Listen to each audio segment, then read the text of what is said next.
जय हिंद दोस्तों। एक स्वतंत्र देश वेनेजुएला पर कब्जा करने के बाद अमेरिकी राष्ट्रपति ट्रंप और उनकी खुफिया एजेंसी CIA ने ईरान के अंदर दंगे भड़कवा दिए हैं। साथियों, ईरान के अंदर लगभग 1000 से ज़्यादा लोगों की मौत हो चुकी है। 1945 से लेकर अब तक जो अमेरिका UNO लोकतंत्र और शांति का झंडा लेकर पूरे विश्व में घूमता था, साथियों वही अमेरिका UNO और लोकतंत्र के नियमों की धज्जियां उड़ा रहा है। साथियों, आपने देखा होगा पिछले सप्ताह वेनेजुएला की चुनी हुई सरकार को अमेरिका ने उखाड़ कर फेंक दिया और वेनेजुएला के ऊपर जो अमेरिका ने कब्जा कर लिया।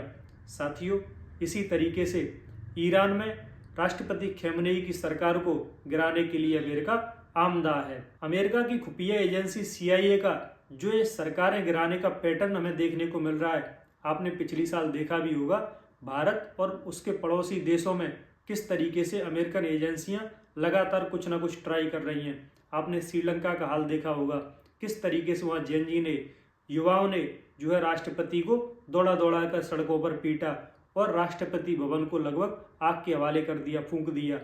साथियों, वहाँ पर जो फंडिंग थी वो अमेरिकन एजेंसियों की थी। बांग्लादेश का हाल क्या किया, वहाँ पर साथियों बांग्लादेश की प्रधानमंत्री शेख हसीना को दौड़कर भागकर भारत आना पड़ा।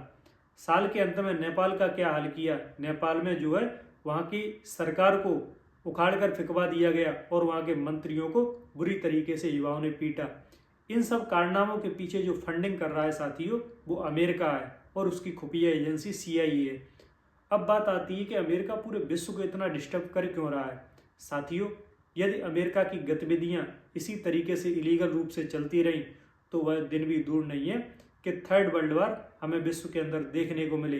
इसका कारण है फर्स्ट वर्ल्ड वॉर और जो सेकंड वर्ल्ड वॉर हुआ था उसका नियम ही ये था कि कॉलोनाइजेशन किसी भी तरीके से कोई भी देश करेगा नहीं। UNO की टेबल पर 1945 के अंदर ये नियम बनाया गया था कि कोई भी देश किसी दूसरे देश को अपना उपनिवेश नहीं बनाएगा, यानी कि गुलाम नहीं बनाएगा, जिनमें से भारत भी एक ब्रिटेन का गुलाम देश था 1947 से पहले। तो 1945 में ये नियम बनाया गया कि किसी भी तरीके से कोई भी देश किसी भी देश का शोषण नहीं करेगा, तभी विश्व में शांति और स्थिरता देखी जाएगी।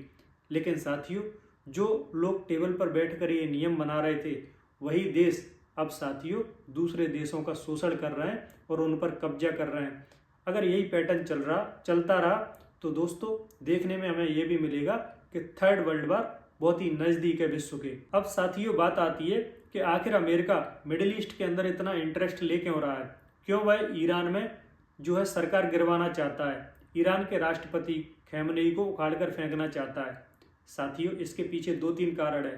पहला और महत्वपूर्ण कारण यह है कि अमेरिका किसी भी तरीके से मिडिल ईस्ट के अंदर अपनी पावर को कंसोलिडेट करना चाहता है, यानी कि वह चाहता है कि अमेरिका के झंडा को कोई भी हाथ ना लगा सके।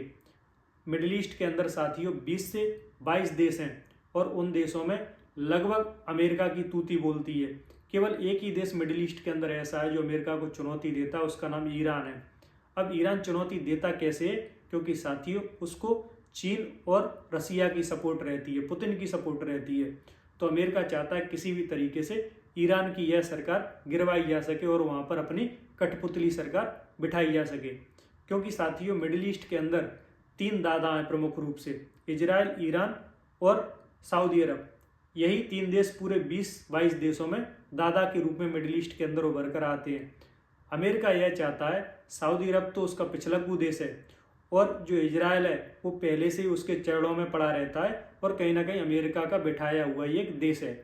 बात आती है ईरान को न्यूट्रलाइज करने की, कि ईरान यदि न्यूट्रलाइज हो गया तो पूरे मिडिल ईस्ट के अंदर अमेरिका का दबदबा हो जाएगा। एक तो यह रीजन है साथियों। दूसरा और महत्वपूर्ण रीजन यह है कि अमेरिका ईरान को किसी भी तरीके से पुतिन और रसिया से दूर रखना चाहता है।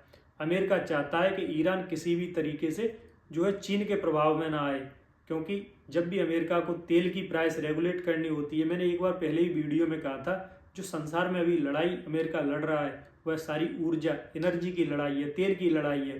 किसी भी तरीके से वह तेल के प्राइसेस पर काबू पाना चाहता है, तेल के कुओं पर अपना काबू पाना चाहता है ताकि वह और अमीर बन सके। इसलिए साथियों यह लड़ाई लड़ी जा रही है। तो वह चाहता है किसी तरीके से यदि ईरान पर काबू पा लिया, वहाँ की सरकार को गिरा दिया, ईरान के राष्ट्रपति खमेनेई की सरकार को जो है तख्ता पलट करवा दिया तो अमेरिका अपने मनचाहे नियम ईरान से बनवाएगा। तीसरा रीजन है कि अमेरिका चाहता है कि मिडिल ईस्ट के अंदर किसी भी तरीके से इजराइल का दबदबा कम ना हो, क्योंकि साथियों आपने सुना भी होगा ईरान को जो है रसिया या पुतिन न्यूक्लियर पावर बनाना चाहते हैं। यदि ईरान न्यूक्लियर पावर बन गया तो सबसे पहला जो सरदर्द होगा वो इजराइल को होगा, और इजराइल के यदि सर में दर्द हुआ तो अमेरिका को भी कहीं ना कहीं चोट पहुंचेगी। इसलिए अमेरिका जो है इजराइल को सुरक्षा घेरे में रखना चाहता है, इसीलिए वह ईरान को कमजोर देखना चाहता है, इसीलिए वहाँ पर सत्ता का चेंज करवाना चाहता है, किसी भी तरीके से वहाँ पर रजीम चेंज हो जाए। लेकिन साथियों बात आती है कि यदि ईरान में अस्थिरता आई और ईरान में यदि कोई परेशानी आई तो भारत पर क्या प्रभाव पड़ेगा। साथियों भारत पर बहुत गहरा प्रभाव पड़ेगा। ईरान से हम बहुत ज़्यादा तेल लेते हैं और ईरान से कहीं ना कहीं हमारे डिप्लोमेटिक रिलेशंस भी हैं, एक अच्छे रिश्ते हैं ईरान के साथ।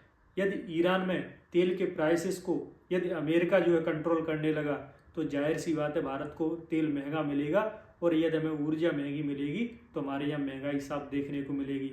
भारत पर डायरेक्टली और इनडायरेक्टली ईरान अस्थिर होता है तो हम पर प्रभाव पड़ेगा, क्योंकि मिडिल ईस्ट में हमारा सच्चा हितैषी ईरान ही है और ईरान से हमारी मित्रता बरसों पुरानी। उसने हमें चाबहार बंदरगाह भी दिया था टू काउंटर पाकिस्तान के कराची बंदरगाह का। तो साथियों ईरान से हमारे अच्छे रिश्ते हैं, हम उम्मीद करेंगे कि ईरान पर ज़्यादा संकट ना रहे। फिलहाल साथियों इस अंक में इतना ही। धन्यवाद।